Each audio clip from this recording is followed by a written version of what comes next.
Hey everyone! Today we're diving into the interesting world of early Judaism, a time that stretches from the 6th century BCE all the way to 70 CE. This period is super important because it's when the Judean religion started evolving in big ways, especially compared to how things were between the 10th and 7th centuries BCE. We see a major shift towards monotheism, the solidifying of core traditions, and fresh ideas about worshiping Yahweh.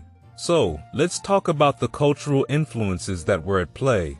Back in the 8th century BCE, Jerusalem was the heart of everything: religion, politics, you name it. People back then believed that as long as the temple was well taken care of and the deity was happy with them, the city would be safe. But things changed in the early 6th century BCE when the temple was looted twice by foreign kings and eventually destroyed in 586 BCE by the Neo-Babylonians. This was a huge blow to the traditional beliefs of the Judeans and forced them to rethink their religious ideas. Fast forward to the late 6th century BCE, when the Persian Empire rose to power. The Persians allowed people who had been exiled by the Assyrians and Babylonians to return home. This included the wealthy Judeans who went back to Judah and rebuilt the temple in Jerusalem. But here's the thing: by this time, Judean communities had spread out all over, from Egypt to Mesopotamia to Samaria. This meant that there wasn't just one correct way to practice Judaism. Even though all these groups worshipped Yahweh, they had different ideas about what that looked like, so scholars often refer to the religion during this time as Early Judaism with an S. Then came the 4th century BCE, when Early Judaism went through even more changes, thanks to interactions with the Hellenistic and Roman worlds. During this time, Judeans in Judah actually gained political independence for a brief period. This led to some major religious developments, but it also ended with the destruction of the Second Temple in Jerusalem in 70 CE. Most scholars say this event marks the end of early Judaism, and what comes after is known as Rabbinic Judaism. Now, let's talk about monotheism. When the temple in Jerusalem was destroyed in 586 BCE, it really shook up the traditional belief that Jerusalem was untouchable. This pushed the Judeans to think differently about Yahweh's rule during the Persian period, a shift we can see in the biblical book of Isaiah. Isaiah is split into two parts, chapters 1 to 39 and 40 to 66, with the latter being written during the Persian period. In Isaiah 44, 9 to 20, for example, the author criticizes the worship of idols, saying they're just lifeless objects. This is one of the earliest pieces of evidence for Judean monotheism. But it wasn't just in Jerusalem where these changes were happening. Judean communities in Mesopotamia and Egypt were also evolving. In Mesopotamia, for instance, the Murashu and Al-Yahudu tablets give us a glimpse into a community of Judeans living near Babylon. While it's clear they worshipped Yahweh, it's hard to pin down exactly what their religious practices looked like, or if they might have worshipped other gods as well. Over in Egypt, a Judean settlement at Elephantine in the 5th century BCE also worshipped Yahweh, but there's evidence they might have worshipped other deities like Anat and Ashim too. So, not every Judean group was following the monotheistic trends we see in the Persian period biblical texts. There were also forms of folk religion, practices and beliefs that didn't become mainstream or get written down as official doctrine. These folk traditions are tough to trace because the Hebrew Bible mainly reflects the views of wealthy scribes, not the common people. By the end of the Hellenistic and Roman periods, though, monotheism had pretty much become the defining feature of Judaism. One of the big shifts that helped solidify monotheism was the reimagining of the old divine pantheon as angels. This change is really clear in a text called 1 Enoch, which dates back to the 3rd century BCE. In this text, angels are seen as Yahweh's helpers, responsible for the workings of the cosmos and carrying out divine tasks. This idea of angels as Yahweh's counsel replaced the older belief in a pantheon of gods. By the time when Enoch was written, the categorization of angels and demons was already well established, reflecting traditions that had been circulating for a while. So, with the creation of texts like 1 Enoch, Judean scribes found a way to deal with the old pantheon in a way that fit their monotheistic beliefs. And now let's jump into the rituals that played a crucial role in early Judaism, starting with Passover. Passover is one of the most significant rituals in Jewish tradition. According to the biblical story in Exodus 12-13, Passover was established to protect the firstborn children of the Israelites during the 10th plague in Egypt. While we can't say for sure if the 10 plagues actually happened, there's an interesting connection between Passover and an ancient festival found in a 12th century BCE archaeological site in Syria. This festival, called the Zukru Festival, shares some striking similarities with Passover.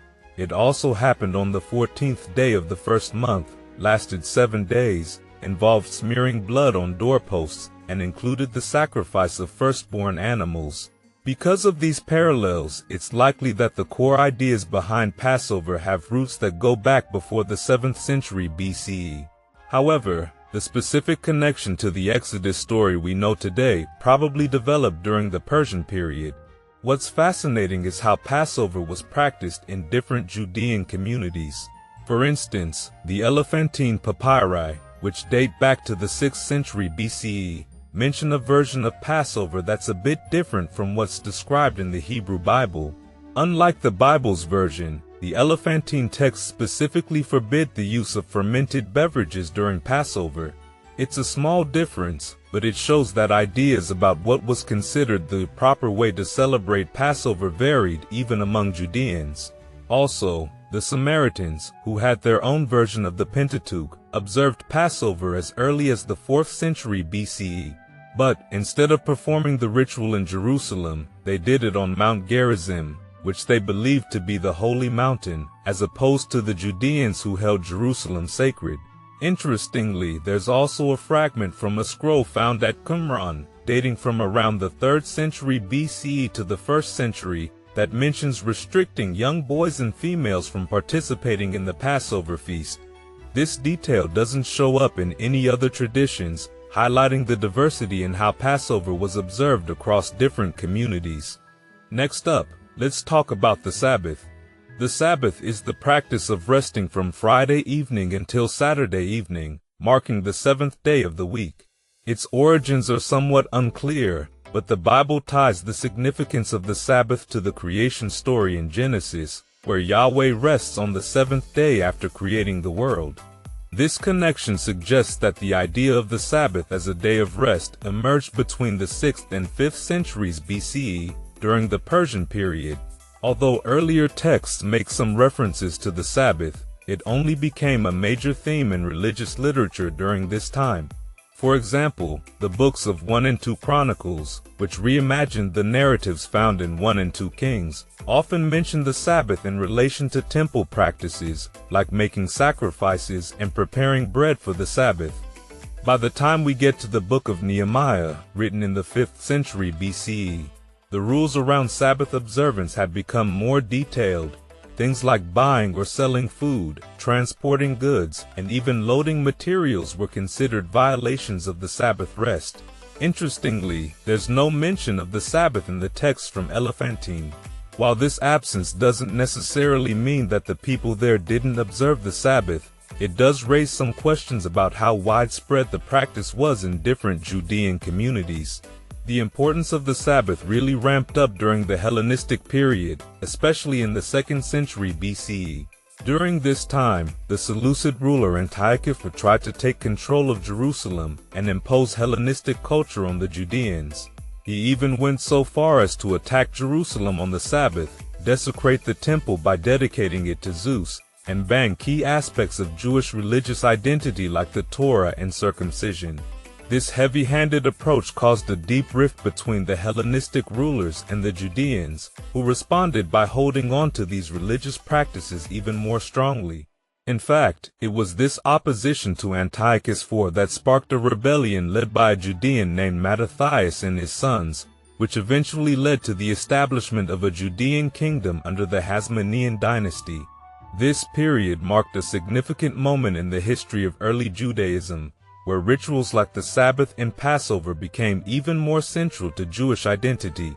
And now let's delve into some other key rituals and practices that were central to early Judaism.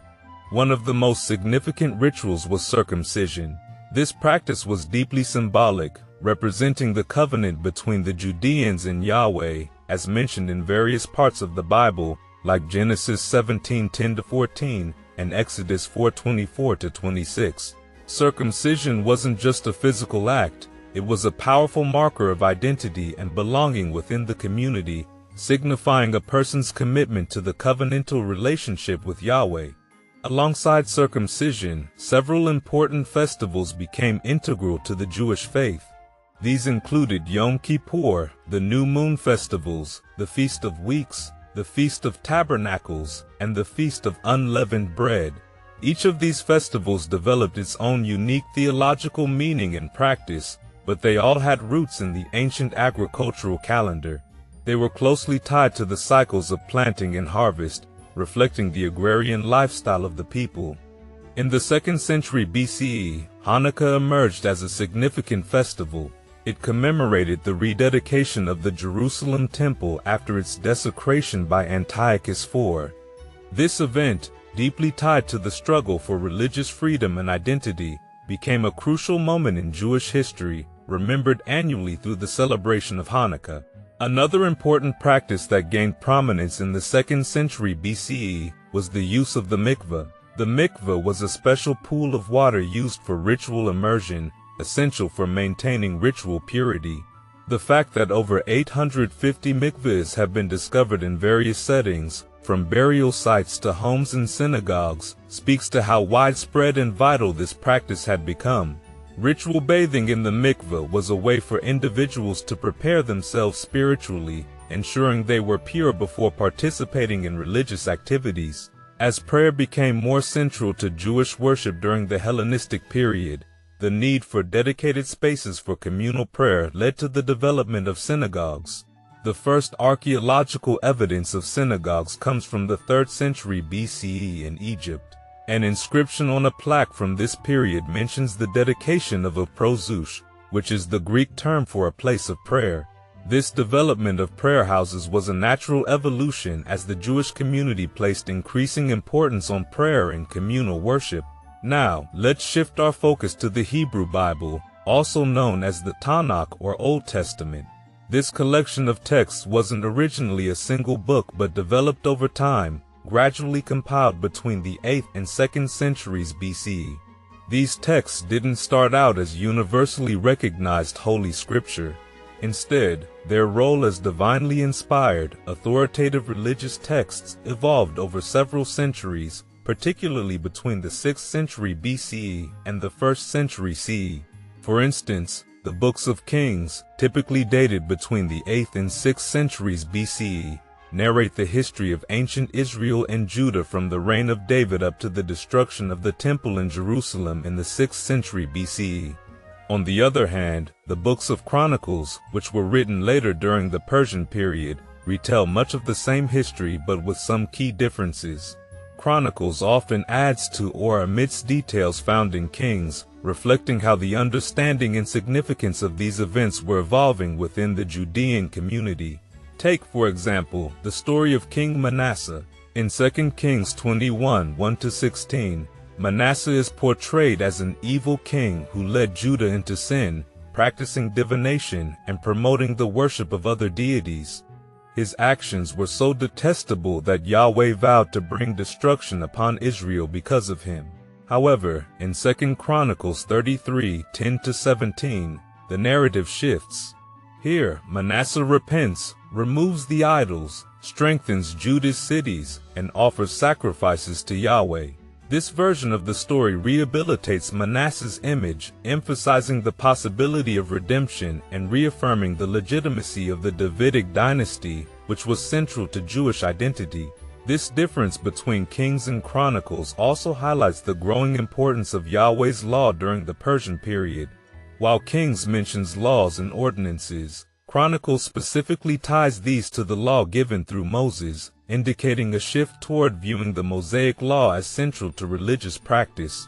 This shift suggests that what we now recognize as the Torah, the first 5 books of the Hebrew Bible, was becoming a foundational text for Jewish religious life during this period. As these texts started to be seen as offering divine instruction, they began to play a key role in shaping Jewish identity and practice. However, it's important to note that even within this emerging tradition, there was diversity in interpretation and practice. Different Judean groups often had their own ideas about what the Torah meant and how it should be applied. During the Hellenistic period, for instance, the Torah was sometimes viewed as a form of universal wisdom, as seen in texts like the testaments of the 12 patriarchs from the 2nd century BCE. Yet, there wasn't a single unified way to understand or practice Judaism.